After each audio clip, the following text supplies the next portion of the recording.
중국어 한자 전문 지도사 양성과정 7강 초등생 대상 수업 전개 요령 및 시연 공부방 창업 준비와 노하우 핑구어 중국어 전문 지도사 양성과정 7강입니다. 자, 이제는 유아에서 한 단계 더 나아가서 초등부 대상 수업 전개 요령 및 시연 그리고 공부방 일명 홈스쿨이죠. 창업 준비 및 노하우에 대해서 한번 얘기해 보도록 하겠습니다. 할 게 많네요. 자, 준비되셨죠? 자, 그래서 이렇게 초등부 대상으로 하는 수업과 유아부 대상 수업을 비교해 보시라고 이번 강의에서는 초등부 대상 수업 전개를 보여드립니다. 그런데 시간 관계상 좀 짤막하게 보여드릴 예정이고요. 그 다음에는 공부방, 홈스쿨 창업 준비 및 노하우로 말씀드리도록 하겠습니다. 자, 지금부터는요. 진짜 수업하는 것처럼 하는데요. 반복 연습하고 그 다음에 나오는 시간, 들어가는 시간 해서 짤막하게 한 4, 5분짜리로 보여드릴 거예요. 그런데 이거를 아이들을 돌아가면서 반복한다. 그럼 어떻게 되죠?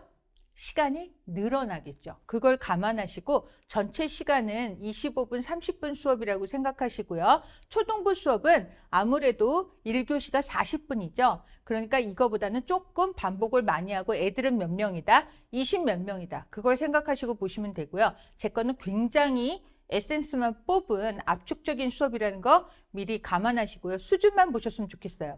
자, 교육계획안 한번 볼까요? 자, 교육계획안은요, 대상을 11세로 잡았어요. 시간은 10분에서 15분인데 이것도 다 못할 것 같아요. 왜냐하면 공부방 노하우까지 해야 되기 때문에 진짜 수업처럼 하기는 하지만 반복 이런 거 쫙 군더더기 빼버린다는 얘기예요. 아시겠죠? 학생 수는 20명인데 사실은 20명 오버돼야 됩니다. 24명 정도? 그리고 학습 목표는 1에서부터 10위까지 숫자를 셀 수 있다는 걸 감안하시고요. 그리고 가족 나이를 묻고 대답하기. 그러면은 10이 넘어가니까 니 뚜었다가 되겠죠. 그 다음에 12岁 이런 거. 그 다음에 교실 용어는 非常好, 太棒了. 그 외에 다른 것도 사용할 수 있겠죠. 자, 그러면 일단 한번 이거 쓱 보고 그 다음에 아주 짤막하게 보여드리도록 하겠습니다. 자, 그러면 우리가 나이 물어보고 그걸 반복하기 위해서 게임을 하고 그 다음에 근데 애들이 없죠. 그럼 저는 어떻게 해야 될까요? 40분 수업에서 설명만 하고 가야 되겠죠? 그리고 빙고 게임을 하는 거죠. 자, 그래서 이게 실제 수업이 쉽지 않다라는 거예요. 그렇지만 몇 분짜리로 보여드리도록 하겠습니다. 자, 그럼 그야말로 지금부터 수업처럼 해볼게요. 여러분들도 보실 때 내가 학생이 됐다라고 생각하면서 감정이입을 해주세요. 자, 짤막한 한 5분짜리로 보여드리도록 하겠습니다. 반복 빼고. 자, 준비되셨죠? 자, 시작합니다. 大家好, 우리 친구들 안녕하세요. 자, 선생님이랑 오늘은 우리 지난 시간에 숫자 배웠죠? 숫자 한번 반복해 볼까요? 자, 숫자 1부터 우리 5까지 했었고요. 어제는 어디 배웠죠? 그렇죠. 6부터 10까지 배웠죠. 오늘은 12까지 2개 더 배우도록 하겠습니다. 일단 복습 한번 해볼까요? 자, 숫자 6은 중국어로 6. 숫자 7은 중국어로 그렇죠. 권투 7. 숫자 8은 중국어로 8. 숫자 9는 중국어로 그렇죠. 9. 숫자 10은 중국어로 10. 자, 그러면 11은 뭘까요? 그렇죠. 10에다가 하나가 더 있어야 되죠. 2 따라합니다. 12. 자, 12는 뭘까요? 그렇죠. 12. 네. 자, 그러면 오늘은 우리 나이를 한번 얘기해 볼 거예요. 자, 우리 10살이 넘으면 어떻게 한다고 그랬죠? 니几岁가 아니라 뭐라고 그랬죠? 그렇죠. 니 뚜었다. 다시 한번. 니 뚜었다. 맞습니다. 자, 그러면 대답은 어떻게 할까요? 나는 11살이에요. 자, 10살부터 가볼까요? 시작. 我10岁. 11살은 어떻게 하죠? 그렇죠. 我11岁.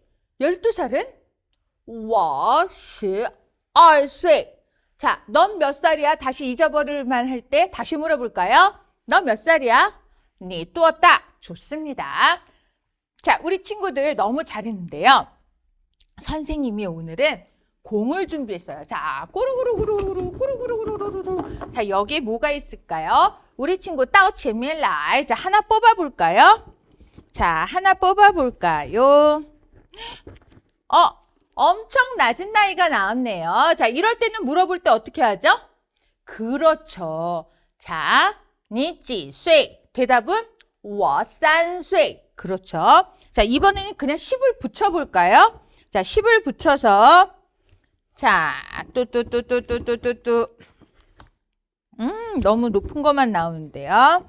자, 10을 붙여서 하면 꾸루꾸루꾸루. 니, 자, 물어볼까요? 10살, 여기다 10살 더하는 거예요. 자, 뭐라고 물어보죠? 그렇죠. 니 뚜었다. 뭐라고요? 니 뚜었다. 나는 11살이에요. 할 때 어떡하죠? 我12岁. 그렇죠. 잘했어요. 자, 그 다음 친구 나와볼까요? 자, 이렇게 하면서 오늘 시간이 없어서 선생님이 그 다음 거 한번 물어봐 볼게요. 자, 오늘은 숫자를 준비를 해봤어요. 자, 그래서 선생님이 이렇게 했는데요. 자, 보세요. 자, A팀하고 B팀이 있어요. 그래서 우리가 불러서 빙고 게임을 하는 거예요.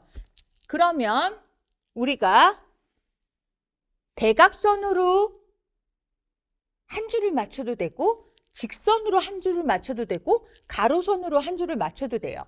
그런데 이 카드를요, 이건 지난 시간에 썼으니까 10몇으로 바꿀 거예요. 그렇게 해도 할 수 있을까요? 자, 한번 해볼까요? 어떻게 하죠? 자, 바꾸기 전에 그냥 해보죠. 자, 우리가 9살까지 있다고 생각하면 어떻게 해야 되죠? 그렇죠. 니几岁? 그러면은 가위바위보에서 이긴 친구부터 뜯죠. 자, 한 줄을 만들려면 어떻게 해야 되겠어요? 이긴 친구가 我8岁. 그럼 이걸 띄는 거예요. 자, 그 다음에 이 친구가 얘기하죠. 그럼 같이 띄는 거예요. 8岁를. 이 친구는 가운데를 띄지만 이 친구는 저기를 띄어야 되겠죠. 그렇죠? 자, 그 다음에 이 친구는 와, 뭐라고 할까요? 3岁. 가운데를 떼야 되니까 이 친구는. 자, 그래서 떼서 한 줄을 만들고 또 몇 줄을 만드는 거예요? 2줄을 만드는 거예요. 알겠죠? 자, 우리 친구들 잘했어요. 빙고 게임은요.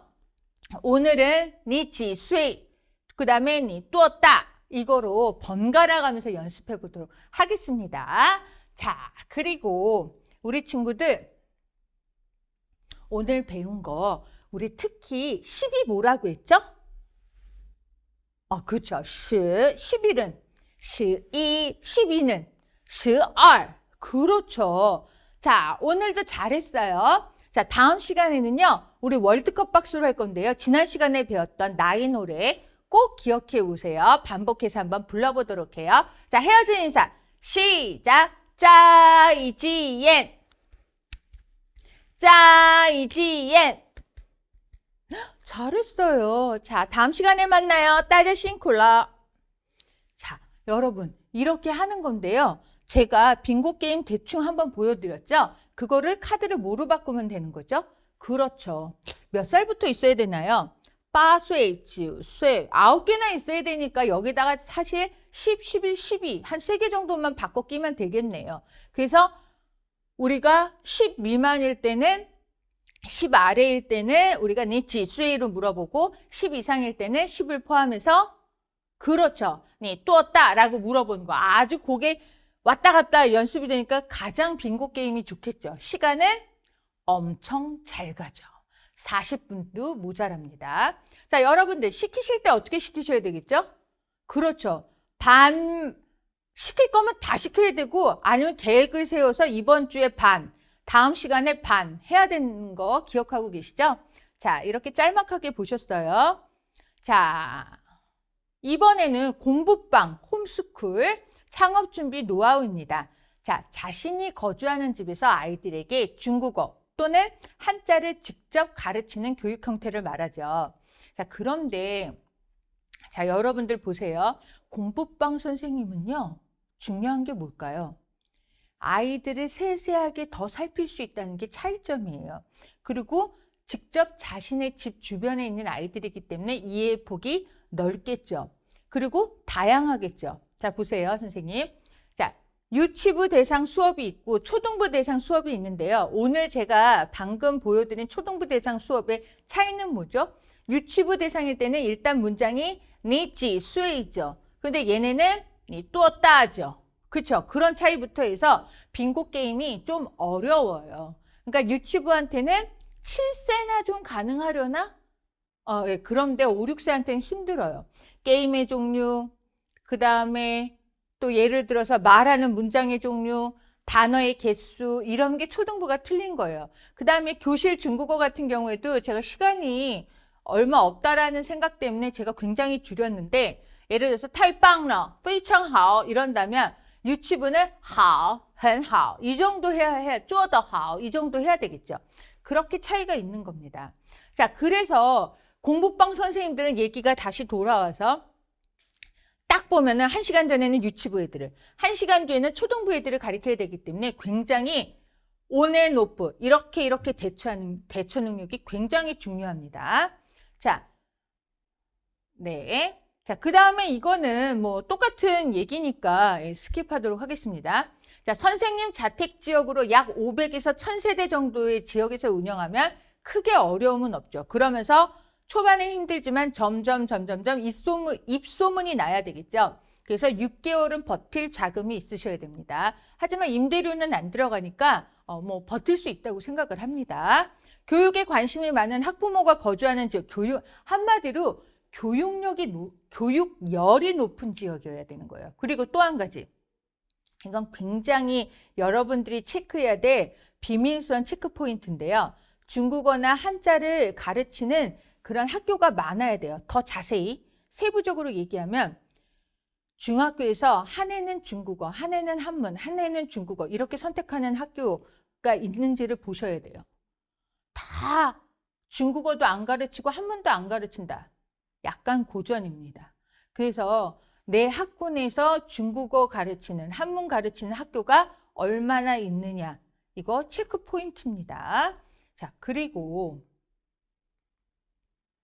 또 한 가지는 자택에서 운영함으로 소자본 창업이 가능한데 재택형 사업으로 육아와 가사 교육 사업을 효과적으로 병행이 가능한데 딱 공간 하나를 그 분위기를 딱 만들어야 돼요. 큰 방이나 아니면 아예 거실을 이런 식으로 해서 뭐라고 해야 되죠? 사는 공간과 일하는 공간이 딱 인테리어부터 분리가 되도록 그렇게 하는 게 중요해서 아이들도 들었으면 아, 내가 교육 공간에 물론 아파트고 집이지만 교육 공간에 내가 들어왔구나 라는 것을 인지할 수 있도록 그렇게 해야지 마음가짐과 자세도 잡히겠죠? 그렇게 하는 것이 중요합니다. 그 다음에 할인되는 가격의 교재 공급처를 마련할 필요가 있는데 그건 왜냐면 이것이 수강비도 있지만 또 하나는 교재비로 또 마진을 먹는 게 있거든요. 그래서 좀 40%, 30%, 뭐 50% 할인되는 가격에 교재를 공급받을 공급처가 있어야지 교재 마진도 아이들이 뭐 1명, 2명이면 괜찮지만 예를 들어서 뭐 여러분들 공부방이라고 우습게 여기지 마세요. 막 70명, 80명 이러거든요. 100명? 그러면 그 교재 마진이 조금 모으면 이게 굉장한 차이를 발생을 하거든요. 그 점을 잊으시면 안 돼요. 그래서 아주 중요한 얘기라는 겁니다. 자, 그래서 이 공부방을 창업하는데 너무 겁을 내신 선생님이 있는데 이런 선생님들이 유리하고 창업하기 좋습니다. 일단 중국어 관련 학과 대학 졸업자, 중국어를 좋아하고 애들을 좋아하는 사람, 그 다음에 5, 6명 재택 학습 장소 제공이 가능한 자, 중국어 교육 경력자 및 학습지, 학원 강사의 경력이 있으면 완전 금상첨화겠죠? 해외 거주 경험자, 특히 어디일까요? 중국이죠. 그 다음에 단점을 극복하고 항상 재교육과 새로운 학습 방법을 모색해야 돼서 매너리즘, 왜냐하면 다른 강사들이랑 경쟁을 하는 구조가 아니기 때문에 조금 매너리즘에 빠질 수가 있어요. 자, 그래서 공부방 원장님이 갖춰야 할 조건은 바로 이 정도 된다고 볼 수 있겠습니다. 뭐 더 있으면 또 알려주세요. 자, 그래서 이 공부방 어떻게 보면 굉장히 쉽고 어떻게 보면 굉장히 어려운데 가장 중요한 건 애들이 북적거리면 살아난다라는 점이죠. 그래서 중국어만 잘한다고 시작하지 마시고 교육과 상담이 성공의 열쇠라는 점 잊지 마시고요. 우리가 앞에서 1강서부터 쭉 하는 것들 하나도 빼먹지 말고 꼼꼼히 체크하면서 이걸 상담에 쓰는 것이 좋은지 초반에는 그런 게 많거든요. 그래서 그런 것들을 다 체크하시면서 하시면 좋을 것 같습니다. 그래서 참고서적 참고하시고요. 자, 공부방 학생 모집 노하우는 즉흥적으로 하기보다는 상담 시간을 예약하고 이 시간은 상담이 있는데요. 이런 식으로 해서 약간 분위기를 조금 붐비는 것처럼 우리가 조성하는 것도 필요하고요. 1시간 정도 여유를 가지고 임해야지 15분 단위로 한다거나 진짜 바빠서 그러면 곤란하겠죠. 그래서 여유로운 상담 자세가 필요하다라는 거. 그 다음에 먼저 상담을 리드하기보다는 일단 학부모와 아이를 파악하기 위해서 5분 정도 먼저 듣는 그런 태도 꼭 필요하다고 말씀드릴 수 있겠습니다. 자, 수고하셨습니다. 우리 다음 강의에서도 즐겁게 또 뵙도록 하겠습니다.